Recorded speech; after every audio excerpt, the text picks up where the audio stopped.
Throughout the history of the World of Warcraft, there have been many pieces of cut content from the game.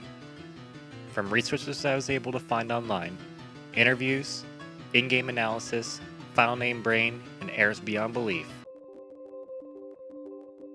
I present to you everything I was able to find regarding one of my favorite subjects, the cut version of the Emerald Dream.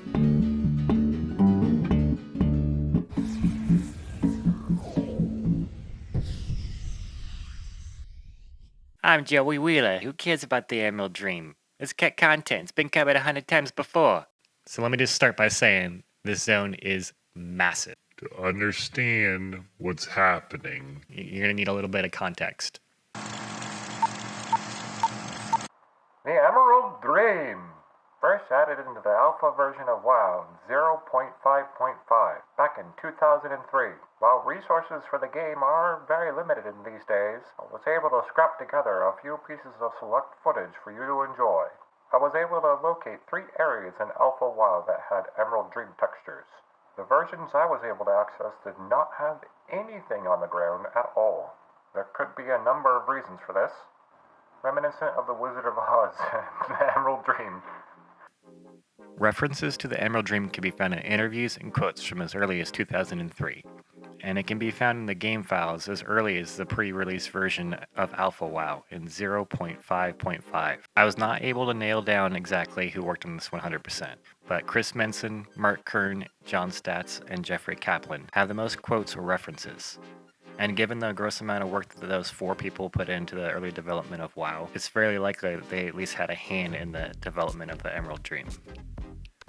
And John Statz actually did make a really, really amazing book just a couple of years ago that goes a huge deep dive into the making of WoW. Definitely check out his book. His book is just called The WoW Diary, a journal of a computer game developer by John Statz.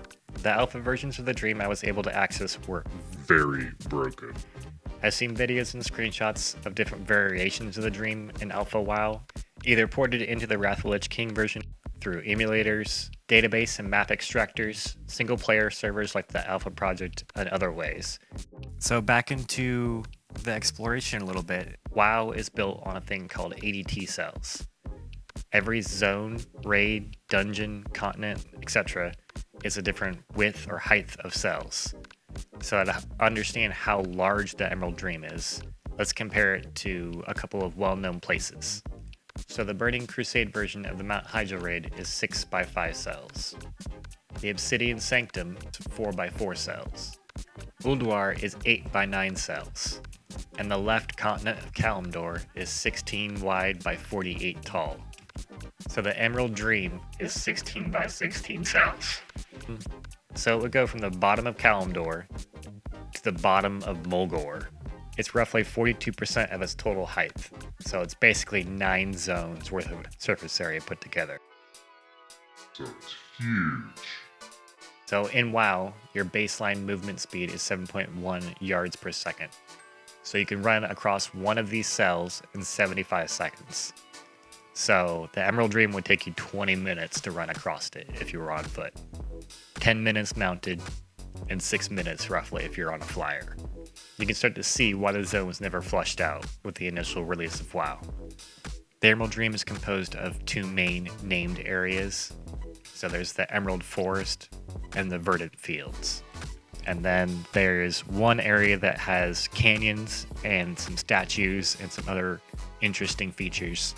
And then another area that has a few more additional flowers that they placed. And then the rest of it is more or less open, wide open, unnamed green space as far as you can see. Kryptonite looking, green glowing textures, but there are a few notable features and things like that. So there's the trees and the Emerald Forest, and from what I could see online, those tree assets were never used anywhere else in game, including all the most recent up-to-date expansions. So initially, the developers were going to have the Emerald Dream be kind of a shadow realm that you went to when you died. So in WoW, normally you die, you release your body or get a res. But say you release your body and you have to run back to your body, right? Well, they initially planned the system to be when you died, you went to the Emerald Dream.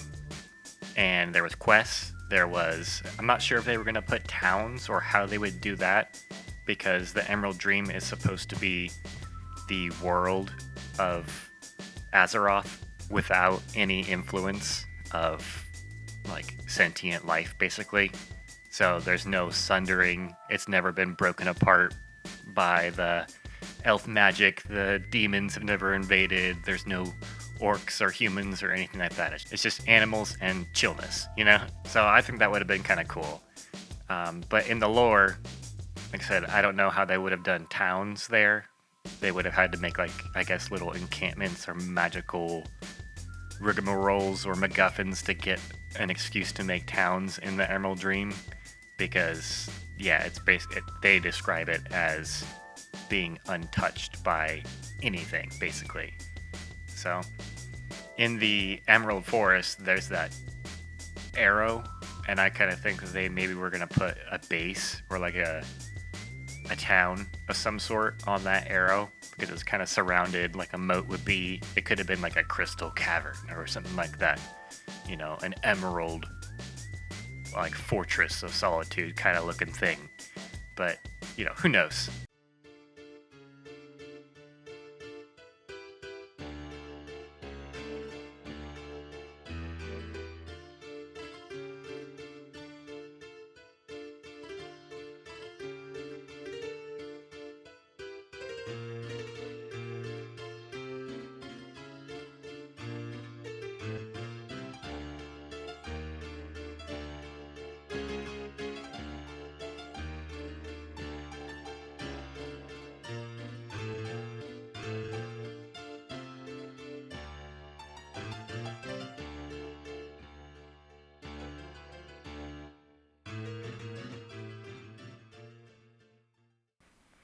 But there were a couple of things that were reused from this place, namely the statue. There's kind of a top head torso of a statue, and it can be found in Dragonblight in Northrend. There's the Emerald Dragon Shrine.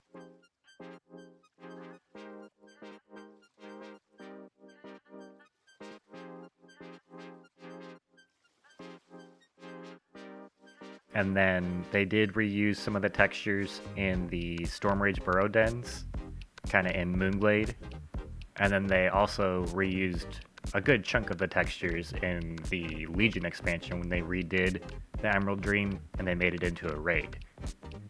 But they didn't like copy and paste the whole zone. They just picked a few selects. They did some of the swirly bits that you see on the floor, the grass patterns and stuff.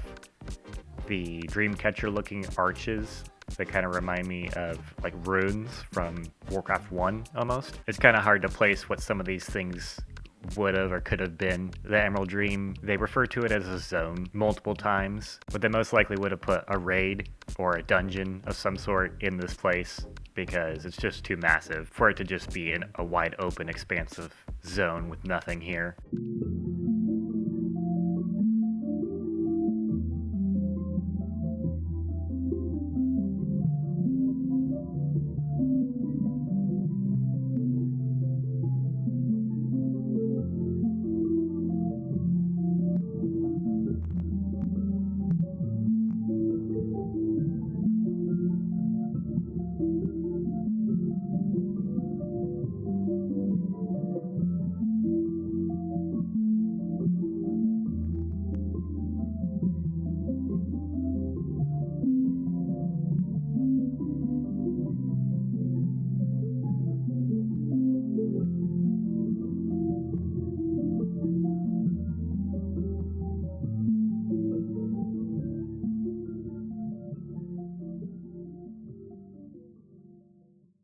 So in the area with the flowers, it looks like it's programmer's notes almost, or it could have been file names or something like that for the flowers, because there's one section that has no flowers, and it's a copy and pasted section of another section that does have flowers, and it's exactly the same.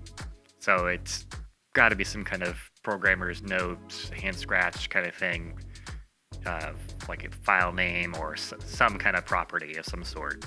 But I really like all the swirly bits on the floor. They're really cool. Definitely don't see a lot of architecture like that I can think of anywhere in WoW. And then if you look on the ground in the verdant fields, it looks like green, or on my mini map that I've got displayed, they'll look like red dots that they put. And I'm not sure what those are. I'm assuming it's some kind of border. If you look really far zoomed out, you can kind of see it was maybe like a, hey, work within these lines kind of border, like a rough sketch of the area they were supposed to work in, or who knows, it kind of looks like it could be a river too, like that whole verdant fields. So I know that's called the field, so a field wouldn't be a river, but it could have had a river going in it, and the topography, they could have bowed the middle down and made it go down further, so it looked like a valley of some sort, or who knows. I'm just spitballing here because without talking to the developers, nobody will ever know for sure.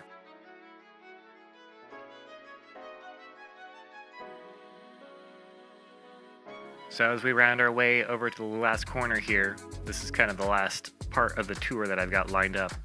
And I hope that you enjoyed. I hope that you learned a couple of things about this place, or saw something that was maybe cool, or realized how big it was, or what kind of the scope that they planned for this place. A lot of their initial plans, they had to dial down, and there's pretty interesting interviews from some of the game developers and other people who work in other industries as well, say similar things, like if you plan everything out from beginning to end, you're asking for trouble, basically.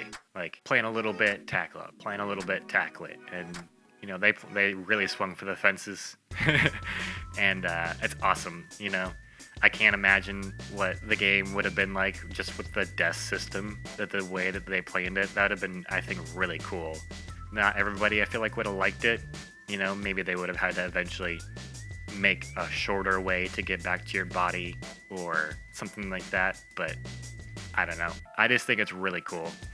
So I hope that you saw something interesting here, and I appreciate you watching. I definitely saw a lot and learned a lot while making this. So I hope that you enjoy, and yeah, let me know what you think down in the comments below, and if you have any ideas or theories on other videos, please let me know. And thanks for watching on Exploring with Samesies.